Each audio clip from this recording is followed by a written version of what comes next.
Welcome to the Real Estate Syndication Show. Whether you are a seasoned investor or building a new real estate business, this is the show for you. Whitney Sewell talks to top experts in the business. Our goal is to help you master real estate syndication. And now your host, Whitney Sewell. This is your daily real estate syndication show. I'm your host, Whitney Sewell. Today, our guest is Omar Khan. Thanks for being on the show, Omar. Hey, Whitney, an honor to be here. Thank you for having me. Yeah, I'm pleased to have Omar back on the show. He's an expert just in the syndication business and in many aspects of it. And he's been on show 05 and WS90 and talking about different things and his background. But today we wanted to specifically have him back on just to help people to learn how to develop relationships with brokers and property managers, getting more deal flow, and just really building your team. Maybe in a specific market and ways he's done that. Omar, would you give us just a brief background again about, how you got into the real estate syndication business, and we'll get right into it. Well, how I got into it was kind of indirectly. I moved from Canada 3 years ago, and my family's always had commercial real estate. They're entrepreneurial. This wasn't their real business, but that's where they parked a lot of their money. So just growing up, I'd heard my uncles and my dad around the kitchen table talk about, hey, we've got this this retail center. We've got this one tenant who's a better quality tenant, they're a national chain, all that stuff, but they're going to pay us slightly less money. Or we've got this other guy who's going to pay a lot more money. I don't really know about this guy, right? So just all those conversations, seeing how people handle the good and the bad, because everybody eventually makes mistakes. Just seeing all those things through the process of osmosis, I learned, and I just kind of always was in that indirectly. And then when I moved down from Canada 3 years ago, my background in finance, sell-side equity research, M&A, all of that kind of stuff, we just wanted to invest our own money. And the U.S. is such a great market, so such diversity, such product type, such asset type, that we just started meeting people. We started talking to people. We did some deals, and then we just started getting into the business. It was a very roundabout way of getting into the business.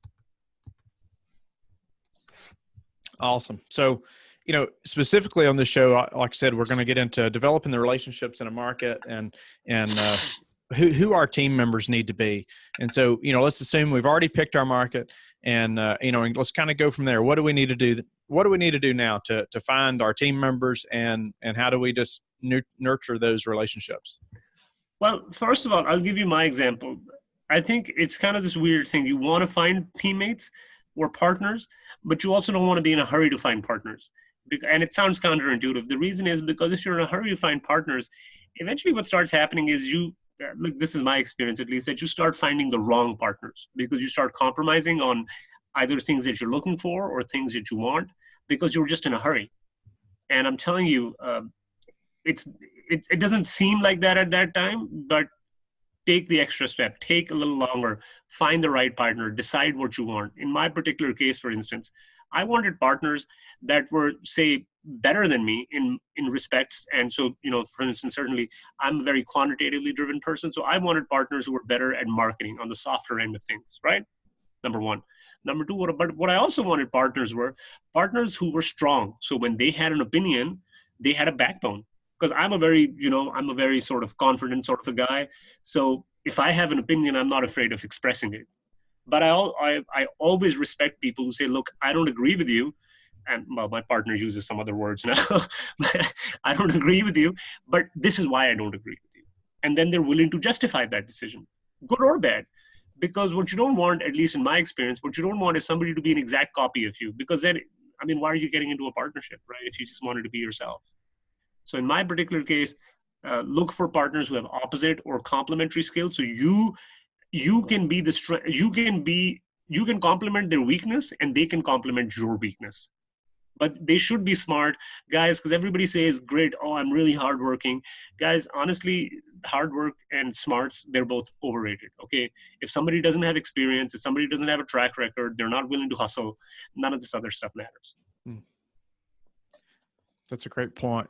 So why don't you tell us, if we're looking for a partner, how did you say, okay, this, I'm going to partner with this guy. This is, because it's not a marriage, but it kind of is. When you partner, you're in it for the long haul. And so tell us, how did you know that your current partner, is is somebody that, you're going to stick it out with, through this business long term? Well, we joke between us partners that most partnerships, actually business partnerships, the good ones at least, last way longer than people's marriages, right? So, look, for instance, again, I can only talk about my case, my partner's case, and a couple other people that we know that, we talk all the time. Look, what happened in our particular case is that we were looking for partners, but we kind of had a specific shopping list of things we wanted in our partners. So what happened is when I moved 3 years ago from Canada, I honestly didn't, the only person I knew in Texas was my uncle, and he lived in Austin and I live in Dallas. So that's not knowing a lot of people. So what I started doing was I had a list of things that I was looking for, and I started meeting people, and I was in a hurry, but I wasn't really too much in a hurry. So I went through like 200 or 300 or 400 of these meetings. And by the time I got to my partner, I kind of had a rough idea what kind of guy I was really looking for. Because there's one thing to say that, yeah, I'm looking for a marketing guy or I'm looking for a numbers guy. But there's another completely different thing to realize, well, what kind of numbers guy are you looking for? What kind of marketing guy are you looking for? What's their personality like? What kind of traits are you willing to endure? And what are your deal breakers? So when you meet a lot of these people, 200, 300, 400 people, and by the way, this is an ongoing process, right? You start seeing patterns. You start immediately realizing, okay, I'm gravitating more towards this thing than that thing. And if you have somewhat of a written list, I mean, you don't have to write it, but it's better if you write it. You then start making sure that you're looking for those attributes. Because if you're just trying to kind of half-ass it, kind of just be, whatever, I'll meet like 200 people, I got to figure it out. It doesn't work like that. You have to be intentional. So write down what you want. Then when you go meet 300 or 400 people, you're going to start seeing patterns. You're going to start seeing, oh, I liked 8 of those guys or girls that I met, and that's why I liked them, because they all shared their same attribute. Now you start figuring things out in your head, and that's how you have to begin. So who else do we need on our team other than our immediate partner, that's maybe they're in that market or that, they're on our team in our business, but who else do we need on our team? So who else do we need our team? We need a lot more people, but these are like what I was talking about are the immediate partners, right? The day-to-day people that you meet. Look, what you also need on your team are brokers, property managers, lenders, equity sources, sort of people who will give you your net worth, KPs, all of that kind of stuff. Because what you're basically trying to look for with these people is they're there for very specific reasons, okay? So your broker, in all likelihood, is not going to be your lender, okay? Or your lender, in all likelihood, well, not, I think in all the times, is not going to put up their net worth and liquidity to sign off on your loan, essentially, right? So when you're looking for, say, somebody who's going to give you their net worth and liquidity, as an example, if you're at that stage, right? You're selecting them for a very specific reason. They don't have to be the greatest real estate investor on the planet. In fact, they don't even have to know anything about real estate. As long as you think this is an honest person and they like you, then literally all they're doing is putting up their net worth and liquidity, right? That's it. They don't have to be involved day to day. In fact, it's better if they're not, right? Then, for instance, if you have to have your equity sources, people who are going to raise capital for you or people who are going to invest in your projects, very different kind of partner. You're not talking to them day to day.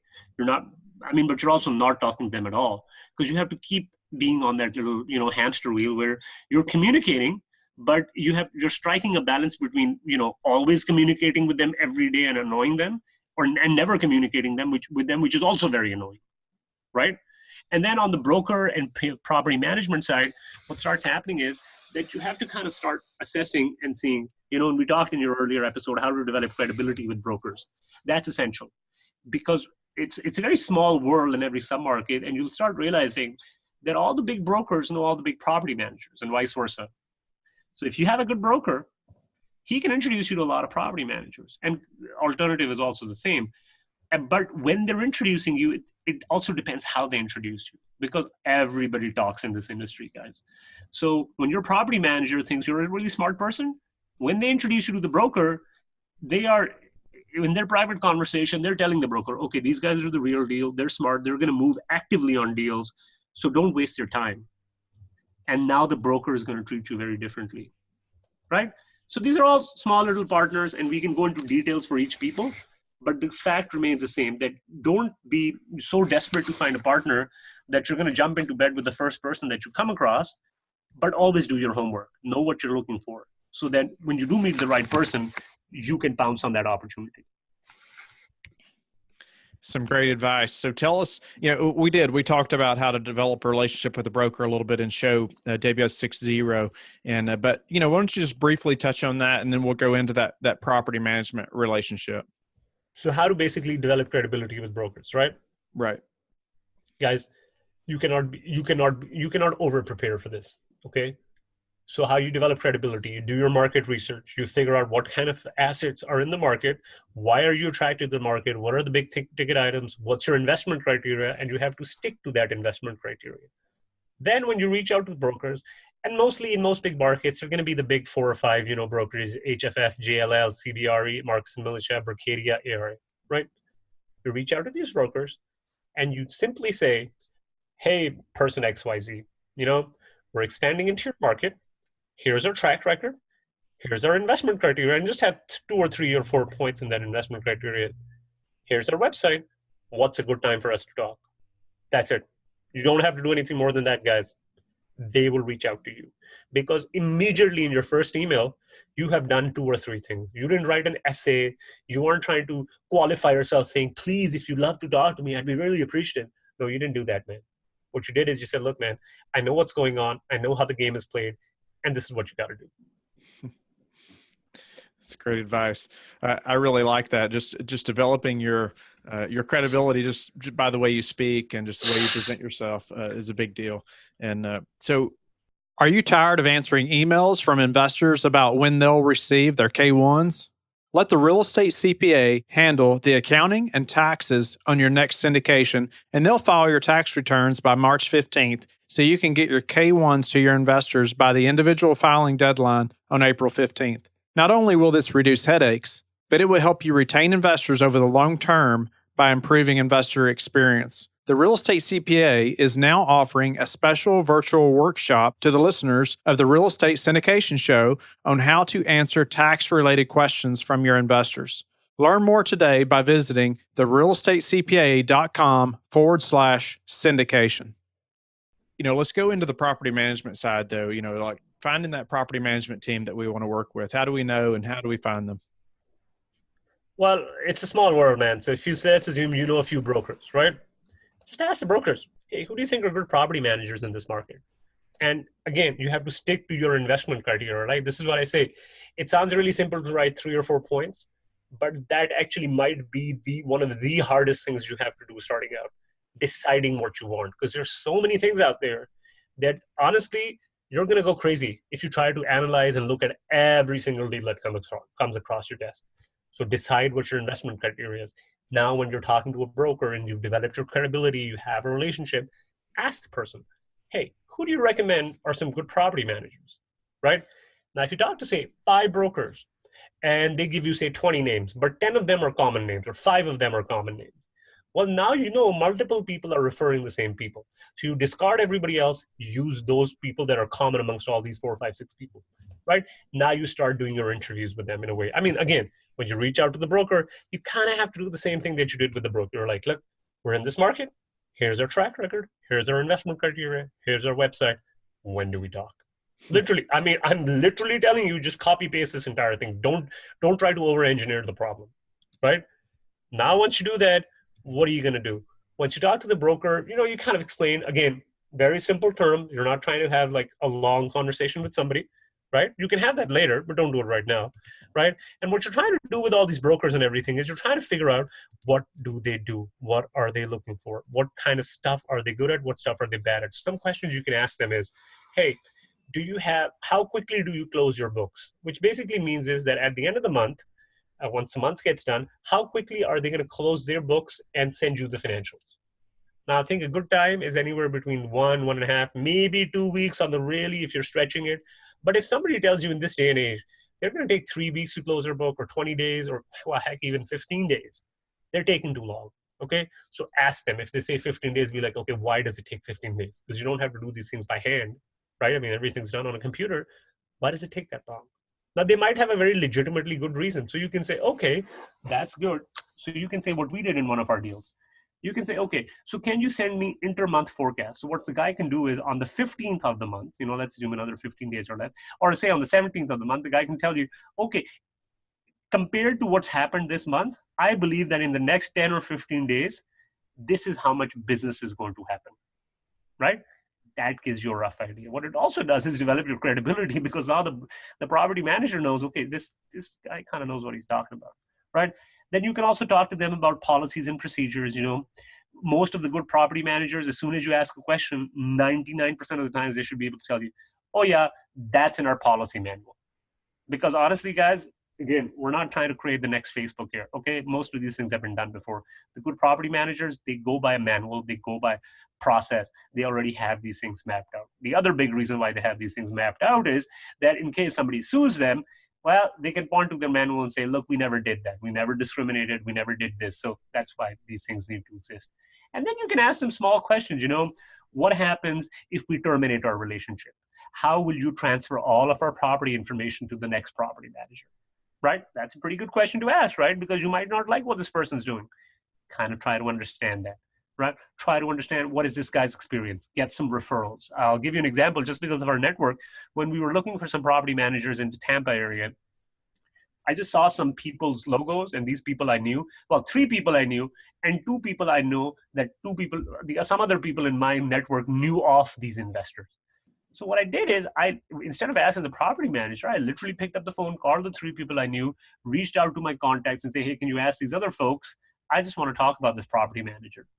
And very quickly, I found out all the good and the bad things that this property manager does, right? Because it's one thing for no property manager is going to tell you, look, I suck at this thing. Nobody's going to tell you that, right? But when you talk to existing customers, they can tell you the good, bad, the ugly, all of that kind of stuff. That's great advice. So, you briefly touched on brokers. We briefly talked about, property management, developing those relationships. You also mentioned, KP. And, for somebody that's just getting into this business, tell us what that is and why we need to build a relationship with somebody we call a KP. What is that? Look, KP is short for key principal. Essentially what it means is, there's lots of people who can be key principals, but in this particular case, what happens is that anytime we need to go take a commercial loan, unlike a residential loan, somebody somewhere has to sign off on that loan, right? Say, hey, I take responsibility and all that stuff, right? Even for non-recourse loans. So usually what that happens is, let's assume if you're taking a $1 million loan, the person who is signing that loan has to have a net worth equal to or exceeding $1 million, right?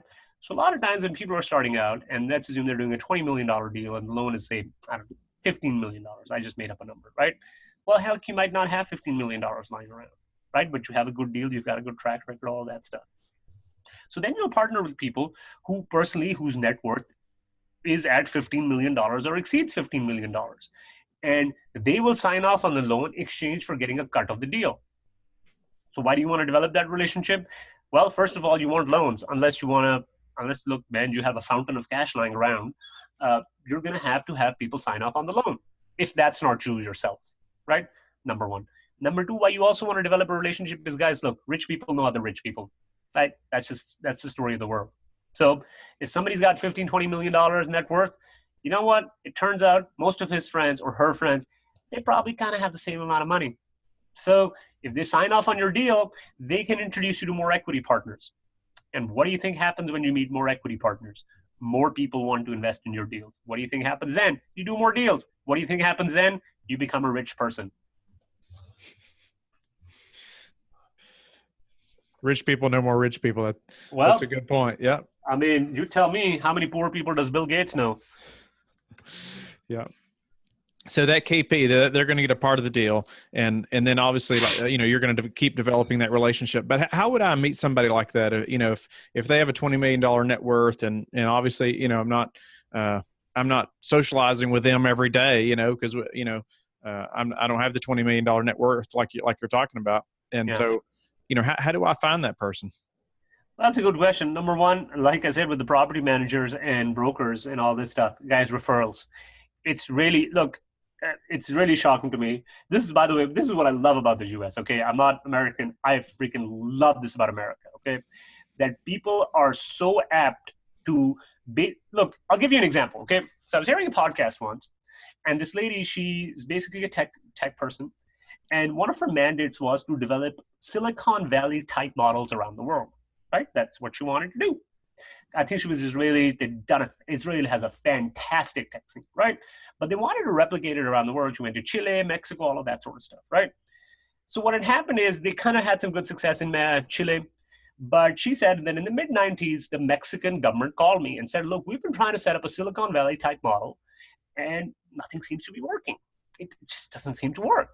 And she said, in that room, there were like the big wigs of Mexico. Okay, Carlos Slim, the second or third richest man in the world. Like, I'm talking like serious money, 20, 30, $40 billion money, right? And she said she looked around and she said a very simple comment. And I still remember this. I heard this podcast a few years ago. It was such a powerful comment because I've lived in a few countries and I know this to be true. She said, look, what happens in Mexico is, and she told these people, she said, look, what happens in Mexico is that you are the big fish. So every single time a small fish enters the market, and with a good idea, with a better product, and they're willing to hustle more, what happens is you as a big fish, you swallow the small fish. The small fish doesn't go anywhere. But what happens in the US, or what's been happening in the US is, when a small fish enters the market and a big fish sees, okay, this small fish, this person's pretty good. I mean, they've got something that I don't have.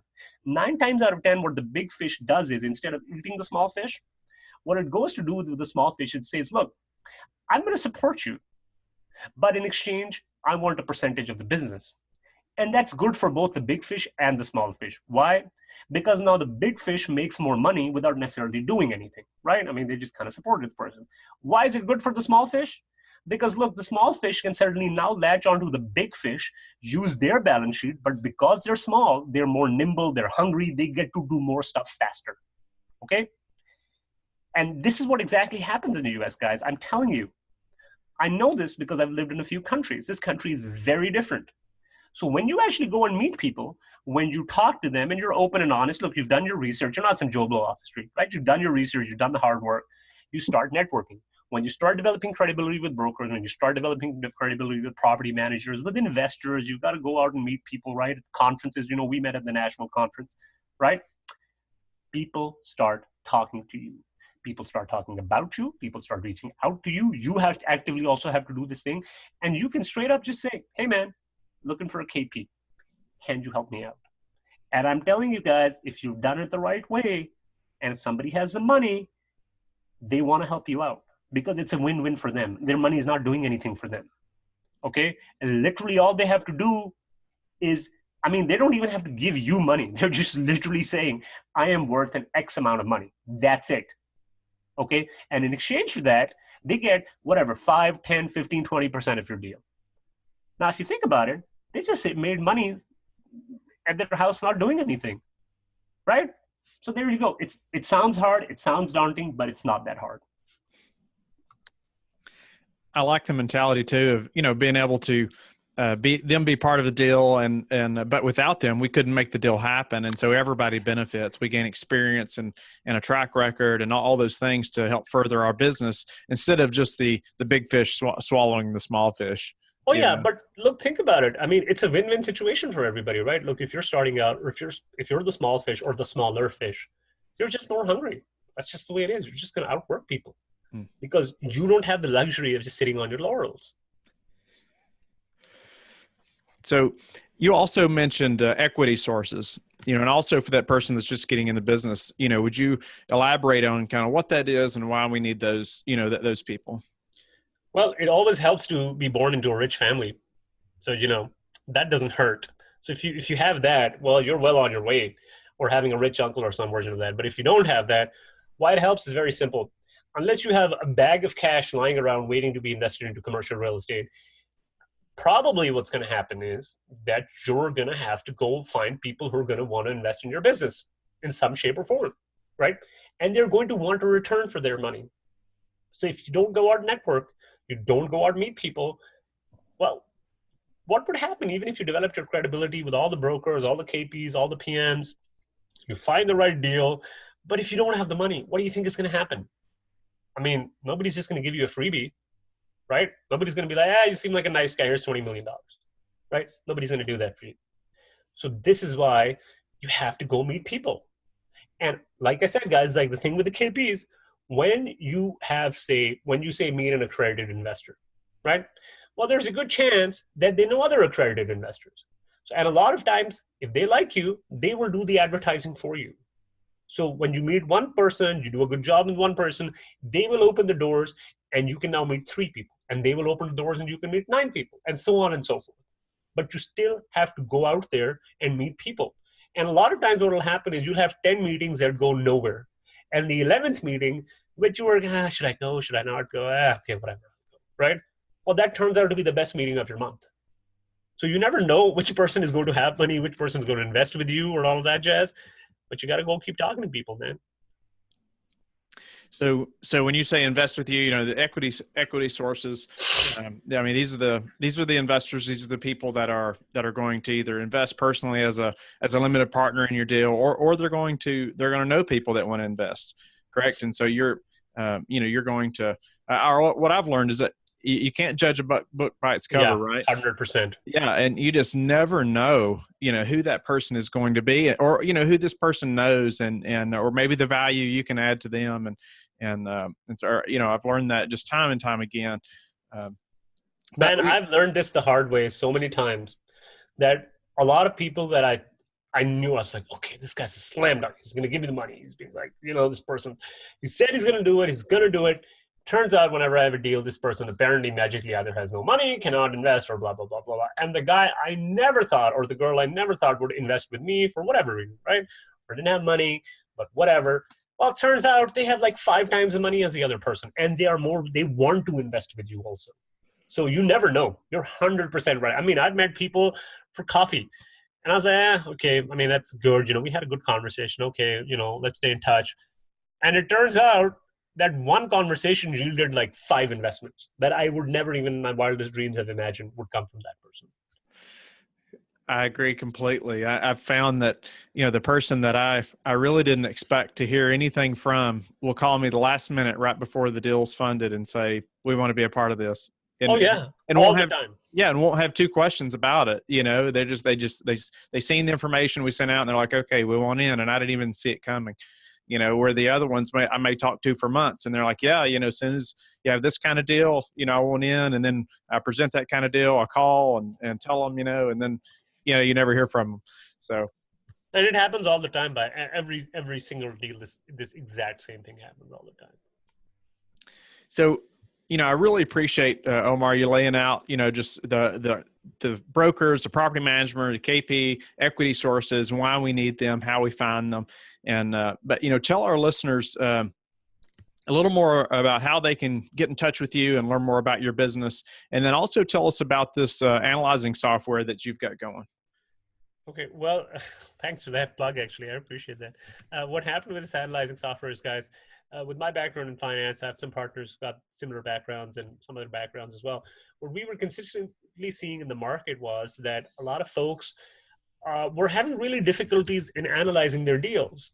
And the reason for that is very simple, guys. If you're a hedge fund, private equity shop, investment bank, you've got a couple $100 million in terms of money you can spend on your software, in terms of what you can spend on industry, databases and all that jazz, right?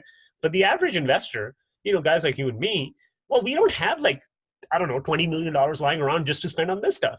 So what we did over a period of time, once, a lot of people started reaching out to us, we started talking to people, is that we said, what we're going to do is democratize this thing. So all the models, all the analytical tools that we use in our own business, we basically created a software and we put it online. So you can go to our website. It's called Deal, DEAL Analytica, ANALYTICA. So that's one word, dealanalytica.com. Just sign up and we'll send you the link because it's going to be launched in a few weeks now. And you can basically use all the software that the pros use for a fraction of the cost. So you don't have to go then recreate the wheel. You don't have to rely on some, shady guru who has no freaking background in this thing. You can literally use the tools that the pros use. That's the software part we were talking about.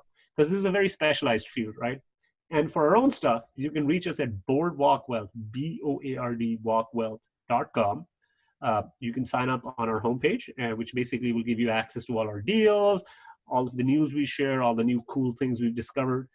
And you can email me personally at Omar, OMAR, at boardwalkwealth.com. I'd be more than happy to answer any questions. And like I said earlier, If I don't know the answer, I'll connect you with somebody that does.